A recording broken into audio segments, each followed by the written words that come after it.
Imagine there is an outbreak of measles in your area. Without an effective surveillance system in place, cases could go undetected and unreported, and the disease could spread before you take action.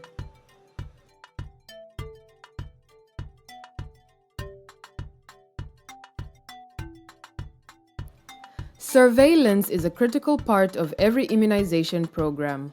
It helps guide disease control activities by detecting cases, detecting and confirming outbreaks, identifying high-risk groups, taking corrective actions, and monitoring the impact of immunization services. As a district or subnational manager, you need to implement an effective surveillance system throughout the health facilities in your district according to national policies. To implement an effective surveillance system, you will need to recognize the objective of your program for each disease, consider the surveillance methods for each objective, and support staff to carry out surveillance. First, recognize the objective of your surveillance program for each disease. Remember, there are three main types of disease control objectives: control, elimination, and eradication. The goal of disease control is to reduce the disease incidence or mortality to a level that is locally acceptable. In other words, immunization and other interventions are used to reduce the number of disease cases. The goal of disease elimination is to reduce the incidence of a specific disease to zero in a defined area or to a very low level of incidence, as for neonatal tetanus.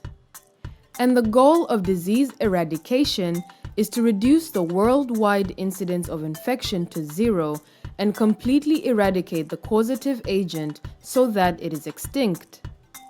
This means that there are no longer any cases of the disease worldwide, and the pathogen that caused the disease no longer exists. The objective depends on the disease, and sometimes on your national and regional goals, which you may have to adjust based on the size of your district. Next, consider the surveillance methods for each objective, since the method requires certain procedures, resources, and staff.